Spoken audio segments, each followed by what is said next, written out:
Welcome to Cake on Tuesday, where we spotlight the rule breakers, the underdogs who refuse to listen when everyone said it won't work.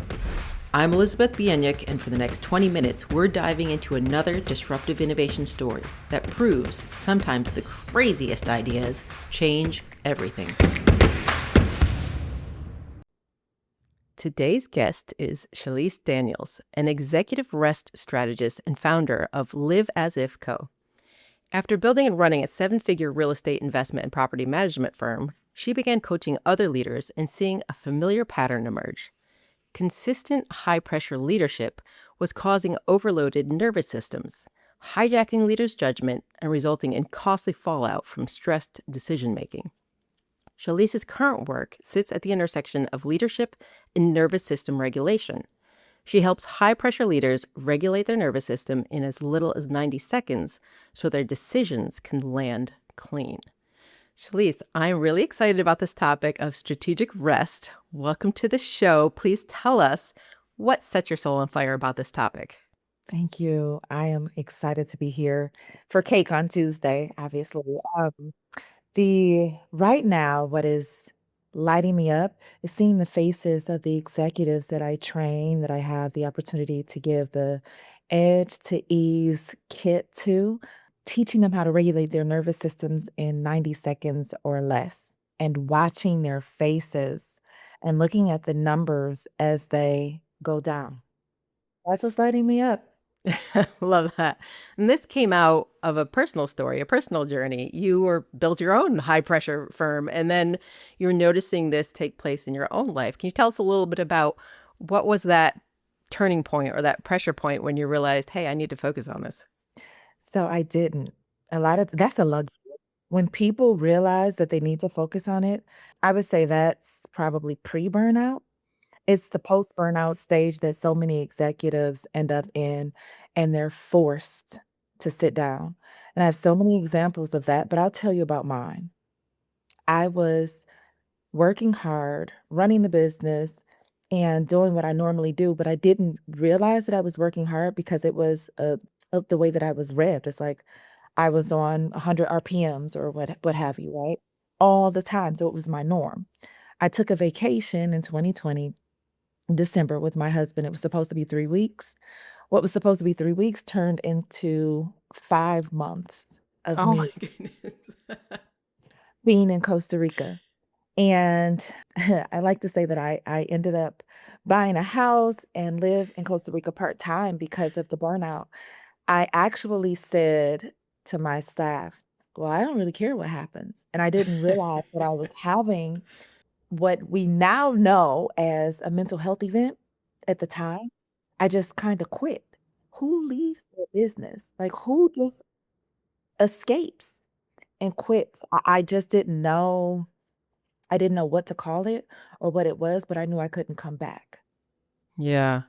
Yeah. So that's how I All right. This is important. yeah, that's how I figured it out. And so after that, I went into business coaching because I was able to, I'd say, so 3 weeks turned into 4 weeks, which turned into 5 months. But during that time, I was able to put some systems in place, systems that we didn't have or that we weren't using regularly. And that's how I brought myself out of the day-to-day operations, by putting those systems in place. So quite naturally, a couple years later, I was a certified business coach. And I was doing the same thing for people just like me and watching the same cycles repeat themselves over and again. And I grew exhausted with that. And that's when I went over into the nervous system downshifting regulation for leaders. Okay. So necessity bred invention. That happens a lot. So I'm curious now. I mean, obviously, your work with executives and leaders is around helping them avoid getting to that stage that they have to shut things down and spend 5 months in Costa Rica. Do that because you want to, not because you have to. So, how do you help leaders identify those points early on? And you said it yourself that when you were in it, you didn't recognize it until it was almost at a too late point. How do you help people see that and look at rest as not a nice to have luxury, but something this is going to keep you going? So I start off with fun. And we do something that allows them to just have fun doing it.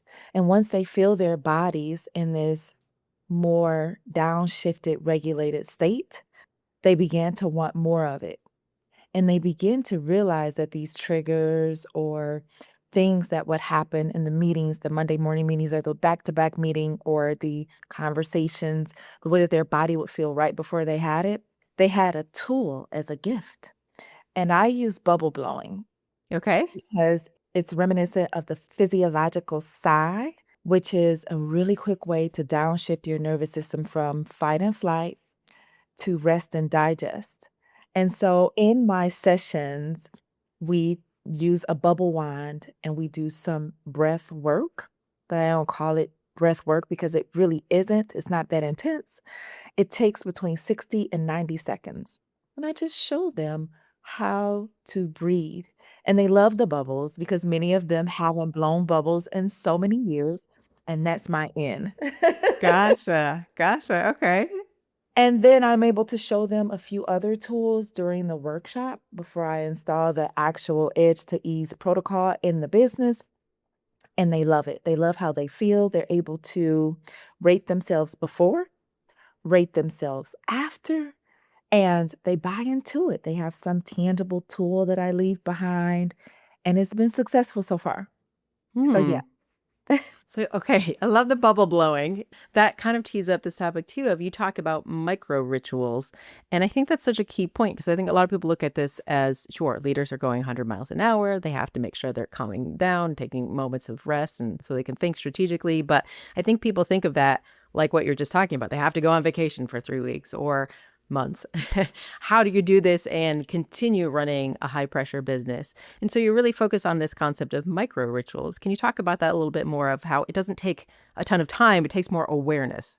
I took a certification called Neurosomatic Intelligence, and it's applied neurology. Takes 6 to 12 months to get this certification. And in it, we talked about how to downshift, how to regulate your nervous system. And I thought about what I did already with my corporate execs. I had private clients and how I taught them how to use these different techniques in the middle of the workday. So it's not about stepping out. Everything that we help the organizations and the leaders do is 90 seconds or less, in line with Dr. Jill Bolte Taylor's study that you can metabolize an emotion in 90 seconds or less. And so you may have experienced this, Elizabeth, when you were in the corporate world, that you weren't really able to feel your feelings because I didn't know a lot of what was going on in my body. But if I give you a tool in which you like to use, you begin to know what the opposite feels like. So then when you feel that you are triggered, you're revving up, you're going into that fight and flight, you know what it feels like to not be there. And so I may have gone way off of your question. Ask me your question No, again. I was asking about the concept of micro rituals. You're right, because you're talking about Thank busy you. executives who are going meeting to meeting to meeting. You don't have much of a break, but 60 No. seconds or 90 seconds, you can work that in. And that's why I built this whole nervous system training around these micro rituals. That's where I was going with the neurosomatic intelligence training. When I took it, these protocols that we were doing, and sometimes we do them back to back to back, but the protocols that we were doing were so short and so simple. And I was saying, like, if I had this information when I was a business coach, I feel like I would have been much more impactful. And I could use this in the corporations that I ended up going into even as a rest coach because what'll happen is this. Most of my private clients owned organizations. They were startups, they were founders, they were CEOs of corporations and so on. And they asked me to come in and do something. And so we would just hone in on micro rituals, as you said, for their staff. And I was doing so many of these things before I even knew how to apply them to the physiological aspect, to the neurological aspect, to the gut, the vagus nerve. So yeah, micro rituals, yes, it works for the corporate world. Okay. And I think a lot of people still have that preconceived notion that I'm in a high pressure job. I can't slow down. I can't pause. I can't do this. But you talk about the fact of making decisions when you're in a place of high stress. Usually it hampers your judgment. You end up making it not as good of a decision. And then there's a huge fallout of that. There's collateral damage from poor decisions, and that gets really costly really fast. So, talk to us a little bit about this concept of rest as a revenue driver. Sure thing. There's a study that was done in 2025 by the American Stress Institute. I don't know the exact name, but the study said that burnout costs organizations $20,683 per executive per year, right? So think about how many executives were in Cisco when you were managing that part of the business. Think about how many executives were in Cisco total, Yeah, that right? number gets real big real fast. It's real big, right? And so that's just for the executives. It goes down from there. We don't have the luxury of not understanding and using these rituals because the cost is too big not to slow down. I talk about rest as a revenue driver, a penny earned, a penny saved is a penny earned. And so even if we don't think about bringing the prefrontal cortex back online and being able to tap into that versus the insula and the amygdala, which are our stress alarm signals. And a lot of us are making those decisions from the alarm. And many times when we're doing that, we're not making the clearest, cleanest, most strategic decisions when it comes to money, when it comes to culture, which all trickles down to money. We're often contributing to those costs, that $20,683 per year per executive. So rest is a revenue driver, and I'm not talking about a facial. I'm not talking about necessarily the fluffy things. I'm talking about the stuff that we cannot afford not to use, which is regulating, managing our nervous systems so that we can make these decisions that increases our leadership capacity and our decision making. Hmm. I've definitely seen this in action. You see great leaders make poor decisions because they're just overly stressed. So I love what you're doing. I think this is so needed and so important. I can see how you probably run into the challenge dealing with corporate clients is you have to explain the revenue or ramifications of this because most decisions are made from a revenue perspective. Do you have any stories you can share with us of where it really, for a client, the light bulb went off or there was a turning moment? I love any personal stories to kind of bring it to life. I have a couple. I'm going to do one really quickly. There's a COO that leads this really high pressure organization in the city of Detroit.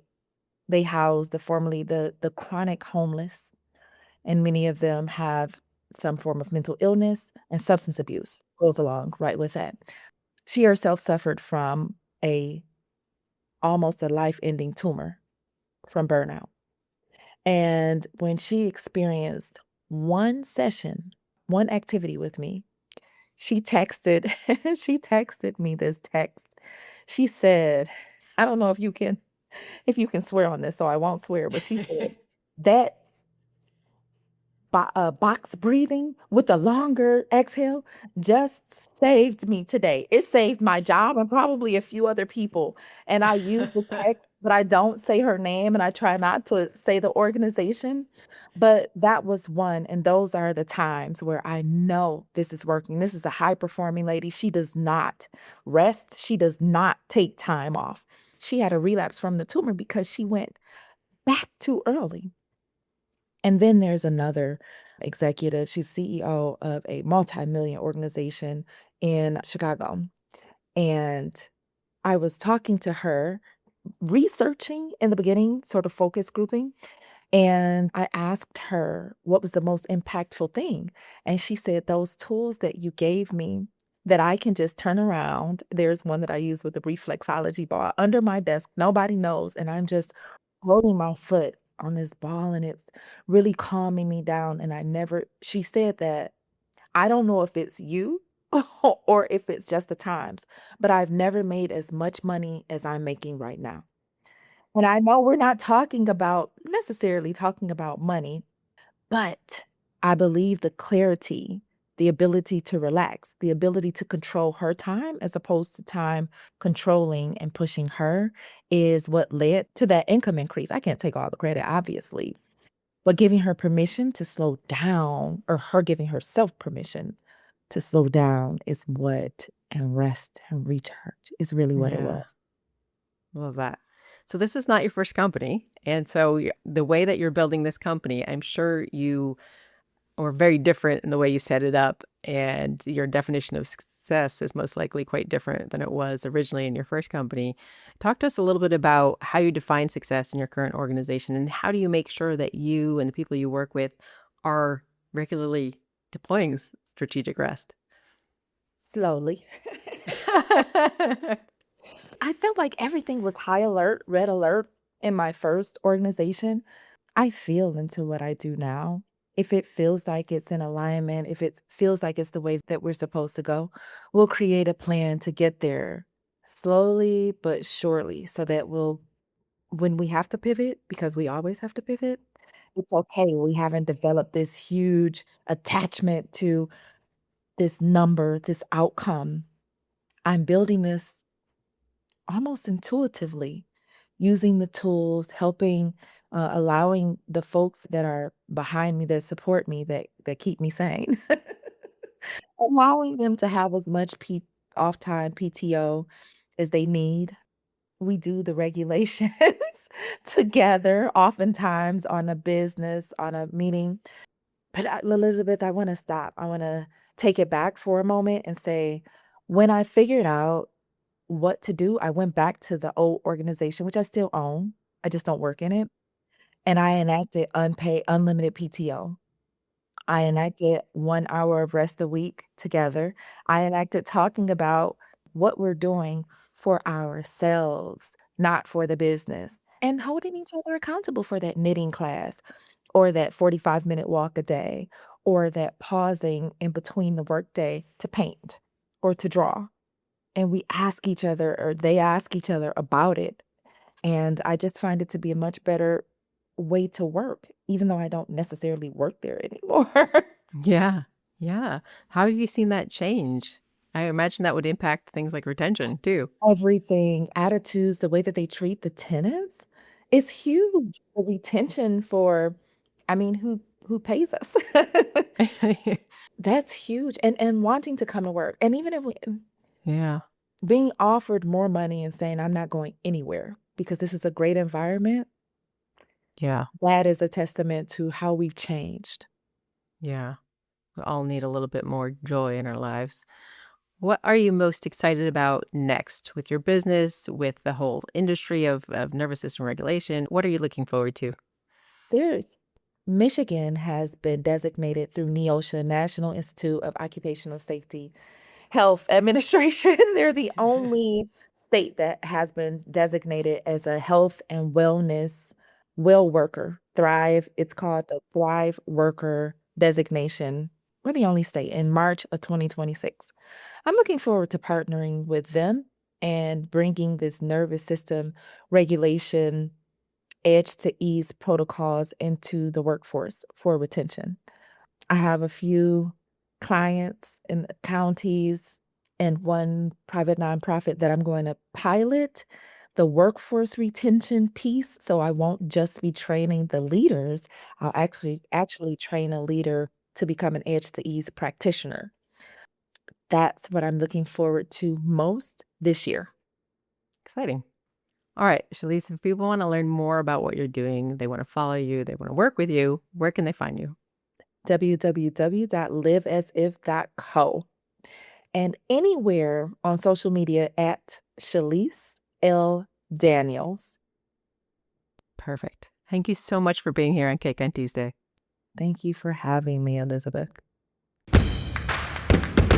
Thanks for joining another Cake on Tuesday celebration of beautiful disruption. Please share it, review it, and find more innovative stories at podcast.cakeontuesday.com. I'm Elizabeth Bienyik. Be bold, stay curious. Now go have some cake.